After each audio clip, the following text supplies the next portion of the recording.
السلام علیکم ورحمۃ اللہ وبرکاتہ۔ الحمدللہ رب العالمین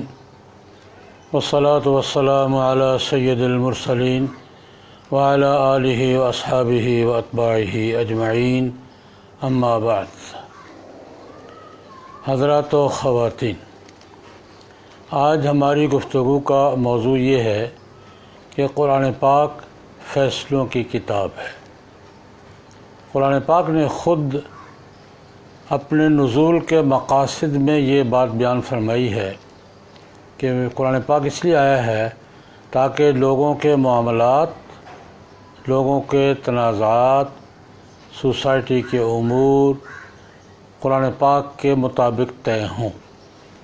اللہ رب العزت ایک جگہ یہ فرماتے ہیں، اعوذ باللہ من الشیطان الرجیم، انا انزلنا الیک الکتاب بالحق لتحکم بین الناس بما اراک اللہ۔ جناب نبی کریم صلی اللہ علیہ وسلم سے خطاب کر کے اللہ پاک فرما رہے ہیں، ہم نے آپ پر یہ کتاب حق کے ساتھ اتاری ہے۔ کیوں؟ لتحکم بین الناس بما اراک اللہ، تاکہ آپ لوگوں کے درمیان فیصلے کریں اس وحی کے مطابق جو اللہ پاک نے آپ پہ نازل فرمائی ہے۔ گویا قرآن پاک کے نزول کے مقاصد میں ایک بات یہ ہے کہ لوگوں کے تنازعات، مقدمات، معاملات، سوسائٹی کے امور قرآن پاک کے مطابق ان کا فیصلہ کیا جائے۔ قرآن پاک حکم کی کتاب ہے، فیصلوں کی کتاب ہے۔ قرآن پاک حکمرانی کی کتاب ہے، حکومت کی کتاب ہے۔ اسی لیے جناب نبی کریم صلی اللہ علیہ وسلم نے بھی اور حضرات خلفائے راشدین رضوان اللہ علیہم اجمعین نے بھی، یہاں حکومت کی بات آئی ہے، حکومت کے دستور یا قانون کی بات آئی ہے، تو وہاں سب سے پہلے کتاب اللہ کی کتاب پر جناب نبی کریم صلی اللہ علیہ وسلم نے مختلف مواقع پر ایسے فیصلے کیے، مسلمانوں کے درمیان بھی اور غیر مسلموں کے درمیان بھی، یہ کہہ کے کیے کہ میں کتاب اللہ کے مطابق فیصلہ کروں گا۔ کتاب اللہ کے مطابق فیصلہ کرنا یہ قرآن پاک کے حقوق میں سے ہے، قرآن پاک کے مقاصد میں سے ہے، جناب نبی کریم صلی اللہ علیہ وسلم کی سنت مبارکہ ہے، اور اسلام کے ریاست و حکومت کے نظام کی بنیاد ہے کہ قرآن پاک کے مطابق فیصلے کیے جائیں، اور قرآن پاک کی وضاحت و تشریح کے لیے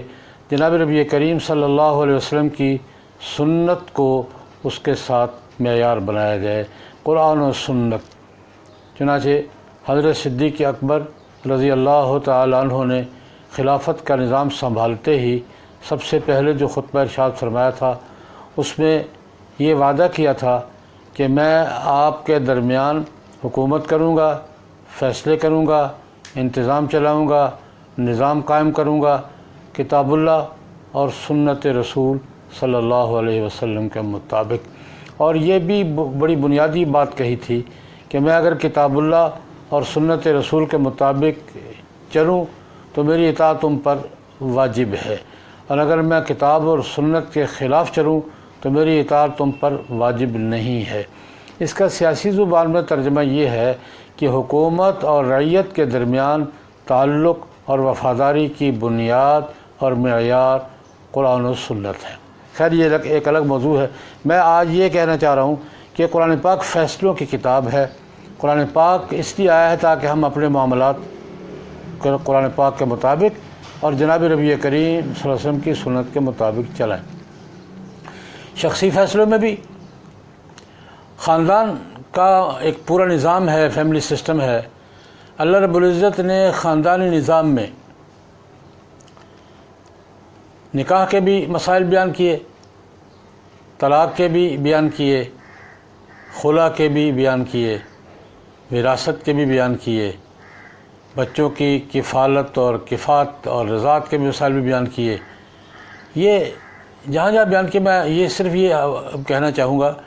کہ قرآن کریم نے جہاں نکاح، طلاق، رضاعت اور وراثت کے احکام بیان کیے، وہاں ایک جملہ فرمایا تلک حدود اللہ، تلک حدود اللہ، کہ اللہ رب العزت نے نکاح طلاق کے اور وراثت وغیرہ کے جو مسائل، خاندانی سسٹم کے جو مسائل بیان کیے ہیں، یہ حدود اللہ ہیں۔ ان حدود وَمَن يَتَعَدَّ حدود اللہ فقد ظلم نفس، جس نے اللہ کی حدود کو تجاوز کیا وہ اپنے آپ پر زیادتی کی اس نے، اور اس کا ٹھکانہ خالدین فیہا نار جہنم، خالدین فیہا، جہنم میں جائیں گے۔ تو یہ شخصی معاملات ہوں یا خاندانی معاملات ہوں یا تجارتی معاملات، سوسائٹی کے معاملات ہوں، سوسائٹی کے اجتماعی معاملات، خاندان کے فیملی معاملات، تجارت کے معاملات، زراعت کے معاملات، ان سارے معاملات میں قرآن پاک کی حیثیت حاکم کی ہے، حکم کی ہے، حکم کی ہے۔ قرآن پاک قانون بھی ہے، قرآن پاک حکم بھی ہے کہ جب دو فریقوں میں تنازع ہو فردوہ الی اللہ والرسول، ان تنازعتم، اگر تمہارا کو تنازع ہو جائے تو تنازع کو فیصلے کے لیے کس طرف رجوع کرو، فردوہ الی اللہ والی الرسول والی اولی الامر منکم، کہ اللہ قرآن پاک، رسول اللہ کے رسول کی سنت، واولی الامر منکم، اور تم میں سے جو حکمران ہوں اس کے بعد پھر ان کا حق ہے کہ ان کے پاس اپنے معاملات لے جاؤ، لیکن سب سے پہلے قرآن پاک حکم بھی ہے، حکم بھی ہے، حاکم بھی ہے۔ اللہ رب العزت نے قرآن پاک میں مختلف مقامات پر اگر شمار کیے جائیں گے تو 20 مقامات ہوں گے جہاں قرآن پاک کی اس حیثیت کا ذکر کیا ہے۔ مثلا ایک جگہ یہ کیا، من لم یحکم بما انزل اللہ، جو اللہ پاک کے اتارے ہوئے احکام کے مطابق فیصلے نہیں کرتے یا فیصلوں کا نظام قبول نہیں کرتے، اس کی درجہ بندی کی ہے، وہ فاسق ہیں، وہ ظالم ہیں، وہ کافر ہیں۔ کون کس درجے میں ہے یہ میں اس بات پہ نہیں پڑھتا، لیکن یہ بتا رہا ہوں کہ اللہ رب العزت نے یہ فرمایا ہے کہ قرآن پاک کے احکام پر اللہ کے اتارے ہوئے قوانین کے مطابق حکم نہ کرنے والے، فیصلہ نہ کرنے والے، بہرحال اپنے اپنے درجے میں ظالموں، کافروں اور فاسقوں کے زمرے میں شمار ہوتے۔ ایک جگہ اللہ رب العزت نے یہ بات استفہام کے لہجے میں فرمائی ہے، فرمایا الم تر الی الذین یزعمون انہم آمنوا بما انزل الیک وما انزل من قبلک یریدون ان یتحاکموا الی الطاغوت وقد امروا ان یکفروا بہ۔ اللہ پاک نے استفہام کے لہجے میں یہ بات فرمائی کہ دیکھو ان لوگوں کا حال دیکھو جو دعویٰ تو یہ کرتے ہیں، یزعمون انہم آمنوا باللہ ورسولہ، دعویٰ تو ان کا یہ ہے اللہ پر ایمان ہے، اللہ کے رسول پر ایمان ہے، لیکن یریدون یتحاکموا الی الطاغوت، جب آپس میں کوئی تنازع ہوتا ہے، کوئی معاملہ ہوتا ہے تو پھر اللہ رسول کی طرف آنے کے بجائے طاغوت کے پاس جاتے ہیں۔ اللہ رسول کی طرف آنے کے بجائے طاغوت طغیان سے ہے، سرکش۔ طاغوت کا معنی سب سے بڑا سرکش شیطان، بعض مترجمین نے طاغوت کا معنی شیطان کے، ٹھیک ہے، سب طغیان سے ہے، سرکشی سے، سب سے بڑا سرکش ہوئی ہے۔ بعض نے یہ معنی کیا کہ طغیان، سرکشی کا نظام، اللہ رسول کے احکام سے اعراض کا نظام طاغوت ہے۔ اور حافظ ابن کثیر رحمۃ اللہ علیہ نے تو یہ بات فرمائی، کل ما یشغلک عن الحق فہو طاغوت، جو بھی چیز حق کے قبول کرنے میں رکاوٹ بن جائے وہ طاغوت ہے۔ یہ سسٹم بھی ہے، یہ برادری بھی ہے، یہ دولت بھی ہے، یہ کرسی بھی ہے، یہ دوستی بھی ہے، یہ دھڑا بھی ہے، یہ پارٹی بھی ہے، یہ نفسانی خواہشات بھی ہیں، انسان کا اپنا وجود بھی ہے۔ بڑی جامع سی تعریف کی ہے طاغوت کی حافظ ابن کثیر نے رحمہ اللہ تعالی نے، کل ما یشغلک عن الحق فہو طاغوت، جو بھی چیز حق سے تمہیں پھیر دے، یعنی حق کے قبول کرنے میں رکاوٹ بن جائے، وہ طاغوت ہے۔ اللہ پاک فرماتے ہیں کہ یہ ایمان کا دعویٰ تو اللہ پر کرتے ہیں، اللہ کے رسول پر کرتے ہیں، لیکن جب تحاکم یعنی آپس کے معاملات اور تنازعات کے فیصلے کی بات آتی ہے تو پھر اللہ رسول کی طرف نہیں آتے، پھر طاغوت کی طرف جاتے ہیں، ہر اس چیز کی طرف جو اللہ رسول کے حکم سے روکنے والی ہو۔ تو یہ قرآن پاک نے یہ عام کیفیت بیان کی۔ مفسرین فرماتے ہیں یہ منافقین کے طرز عمل کا ذکر ہے کہ یریدون یتحاکموا الی الطاغوت وقد امروا ان یکفروا بہ، حالانکہ طاغوت کے انکار کا حکم دیا گیا ہے۔ وقد امروا ان یکفروا بہ، طاغوت کے انکار کا حکم دیا گیا کہ طاغوت سے انکار کرو اور اپنے معاملات اللہ رسول کے احکام کے مطابق طے کرو۔ ایک مقام پر اللہ رب العزت نے یہ بات بڑے ترتیب کے ساتھ اور سوسائٹی کی نفسیات کو سامنے رکھتے ہوئے یہ بات بیان فرمائی۔ سورۃ النور کی آیت 47 سے شروع ہوں تو 5-7 آیتیں اسی موضوع پر ہیں۔ اللہ تبارک و تعالیٰ فرماتے ہیں، اعوذ باللہ من الشیطان الرجیم، بسم اللہ الرحمن الرحیم، وَيَقُولُونَ آمَنَّا بِاللَّهِ وَبِالرَّسُولِ وَأَطَعْنَا، کہتے تو یہ ہیں کہ ہم یہ لوگ کہتے یہ ہیں کہ ہم اللہ پر ایمان لائے، اللہ کے رسول پر ایمان لائے، وَأَطَعْنَا، ہم نے اطاعت قبول کی، لیکن پھر ہوتا کیا ہے کہ یہ اس سے مڑ جاتے ہیں، اس سے اعراض کرتے ہیں، قرآن پاک کو اور اللہ کے رسول کو حکم ماننے سے اعراض کرتے ہیں، اور وما هم بمؤمنین، فما کہ اذا دعوا الی اللہ ورسولہ لیحکم بینہم اذا فریق منہم معرضون، اذا دعوا الی اللہ ورسولہ لیحکم بینہم، جب ان کو بلایا جاتا ہے کہ آؤ اللہ رسول کی طرف تاکہ وہ تمہارے فیصلے کریں، تو ان کا ایک گروہ اعراض کرتا ہے، منہ پھیر جاتا ہے۔ لیکن دوسری طرف ان یکن لہم الحق یاتوا الیہ مذعنین، اگر کوئی مفاد کی بات ہو تو دوڑے ہوئے آتے ہیں، اگر فیصلے کی بات ہو تو منہ پھیر لیتے ہیں۔ وَإِن یکن لہم الحق یاتوا الیہ مذعنین، یہ کوئی حق مفاد کی بات ہو تو دوڑے دوڑے آتے ہیں کہ ہم بھی تو مسلمان ہیں، ہم تو کلمہ پڑھا ہوا ہے۔ اللہ پاک اس کیفیت کو تعبیر کرتے ہیں، افی قلوبہم مرض ام ارتابوا ام یخافون ان یحیف اللہ علیہم ورسولہ۔ اللہ اکبر، قرآن پاک نے کیسی بات نکھار کے بیان کر دی، تین وجہ ذکر کی ہیں اس کیفیت کی، کہ دعویٰ ایمان کا اللہ رسول پر اور اللہ رسول کے فیصلوں کی طرف نہیں آنا، مفاد ہو تو آ جانا اور فیصلہ اگر خلاف ہے تو نہیں آنا۔ اس نفسیات کی وجہ قرآن پاک نے 3 بیان کی ہے۔ ایک یہ بیان کیا فی قلوبہم مرض، کیا ان کے دلوں میں بیماری ہے، منافق ہے یہ، ام ارتابوا، انہیں اللہ رسول کے فیصلوں کے بارے میں شک ہے کہ یہ فیصلے نعوذ باللہ صحیح نہیں ہیں، ام یخافون ان یحیف اللہ علیہم ورسولہ، یا یہ ڈرتے ہیں کہ اللہ رسول اپنے فیصلوں کے لیے کوئی زیادتی کریں گے۔ آج عمومی رویے کی طرف نظر ڈالیں اور اللہ رب العزت نے جو تجزیہ کیا ہے سوسائٹی کی نفسیات کا، اس کو دیکھیں، تینوں باتیں، یہ جو کیفیت ہے کہ اللہ رسول پر ایمان کے دعوے کے باوجود فیصلوں کے لیے اللہ کے رسول کی طرف نہیں آنا، اللہ پاک اس نفسیات کی 3 وجہ بیان فرماتے ہیں، یا یہ ہے یا یہ ہے یا یہ ہے۔ افی قلوبہم مرض، کہ ان کے دلوں میں نفاق کی بیماری ہے، ام ارتابوا، یا قرآن و سنت کے فیصلوں کے بارے میں شک میں ہیں یہ، ام یخافون ان یحیف اللہ علیہم ورسولہ، یا یہ ڈرتے ہیں کہ اللہ رسول کا فیصلہ قبول کیا تو کوئی زیادتی ہو جائے گی ہمارے ساتھ۔ آج ذرا دیکھیے شریعت کے قوانین کو ظالمانہ کہنے والوں کو قرآن پاک کی اس آیت کی روشنی میں دیکھیے،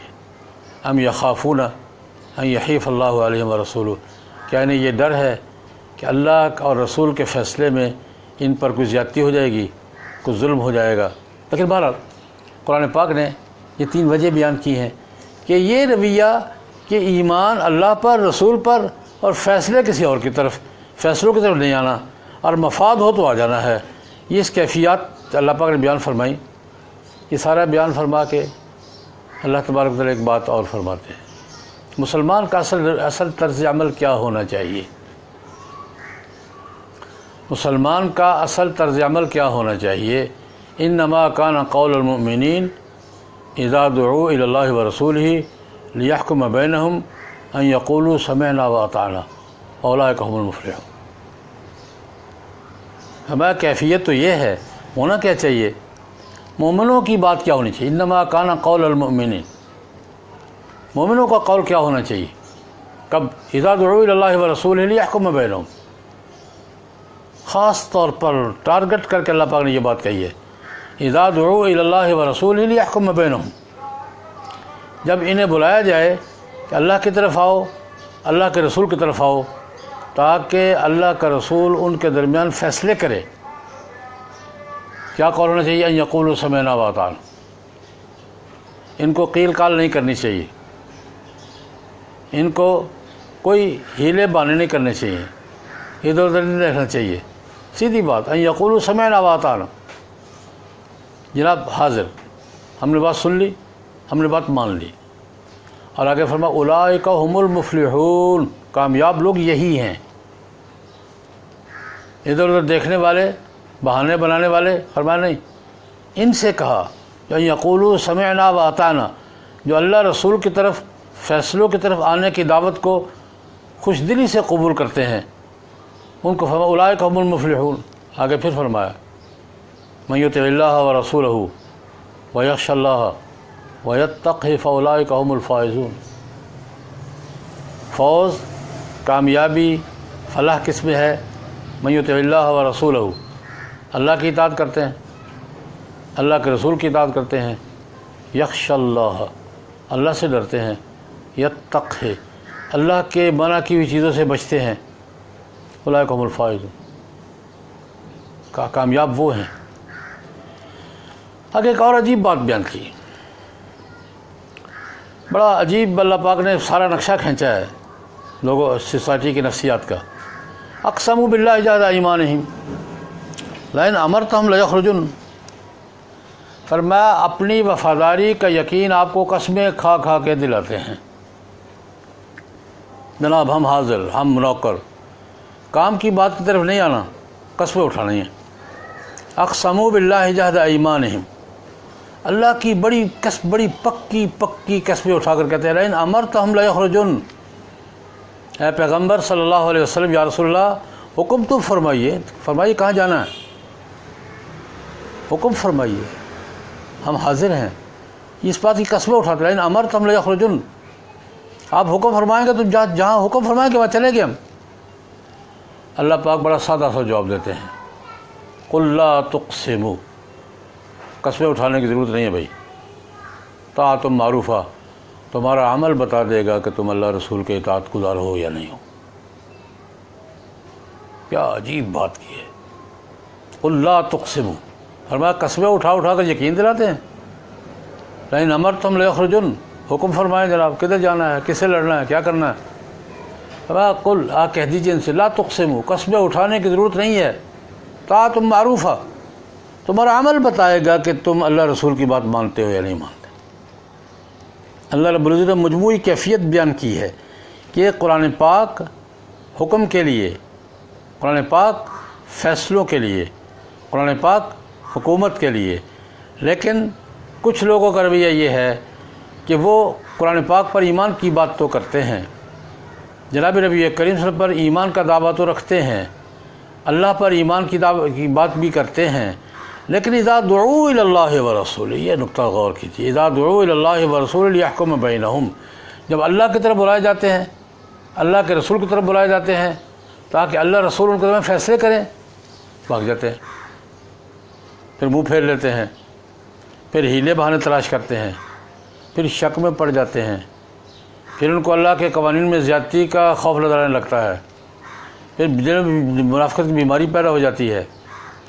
تو حضرات محترم، میں نے عرض کیا قرآن پاک کے نزول کے مقاصد میں ایک بڑا مقصد یہ ہے، قرآن پاک حکم کی کتاب ہے،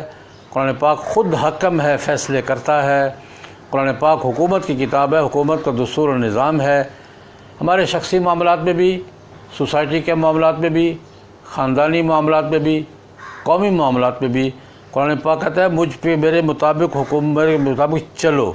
میرے مطابق معاملات بھی میرے مطابق طے کرو اور تنازعات بھی میرے مطابق طے کرو۔ یہ قرآن پاک کے مقاصد میں ایک بنیادی مقصد ہے جو قرآن پاک نے اس انداز میں بیان کیا، انا انزلنا الیک الکتاب بالحق لتحکم بین الناس بما اراک اللہ، اے پیغمبر صلی اللہ علیہ وسلم نے، ہم نے آپ پر قرآن پاک اتارا ہے، حق کے ساتھ اتارا ہے۔ کیوں اتارا ہے؟ تاکہ آپ لوگوں کے درمیان اللہ کی بتائی ہوئی وحی اور تعلیمات کے مطابق لوگوں کے درمیان حکم کریں، فیصلے کریں۔ آج مجموعی طور پر سچی بات یہ ہے، ہم قرآن پاک کے ساتھ محبت تو رکھتے ہیں، الحمدللہ ہے، ایمان بھی رکھتے ہیں، عقیدت بھی رکھتے ہیں، احترام بھی کرتے ہیں، ادب بھی کرتے ہیں، غنیمت ہے، اللہ پاک ہمیں اس پر سلامت رکھے۔ ایمان بھی ہے، محبت بھی ہے، عقیدت بھی ہے، احترام بھی ہے، قرآن پاک کے حوالے سے غیرت بھی کھاتے ہیں، لیکن یہ جو قرآن پاک کا پہلو ہے نا کہ لِتَحْكُمَ بَيْنَ النَّاسِ بِمَا أَرَاكَ اللَّهُ اِذَا دُعُوا إِلَى اللَّهِ وَرَسُولِهِ يَحْكُمَ بَيْنَهُمْ، تاکہ اللہ رسول فیصلے کریں، یہ پہلو ہمارا تقریباً ہماری سوسائٹی میں بہت کم ہے۔ اللہ تبارک و تعالی ہمیں اس کی طرف توجہ کی توفیق عطا فرمائیں، اور اللہ رب العزت ہمیں قرآن پاک پر ایمان، محبت، عقیدت، احترام اور ادب کے ساتھ ساتھ قرآن پاک کو اپنا حاکم، اپنا حکم اور اپنا قانون ماننے اور عمل کرنے کی توفیق عطا فرمائیں۔ اللہم صلی علی سیدنا محمد النبی الامی وآلہ وصحبہ وبارک وسلم۔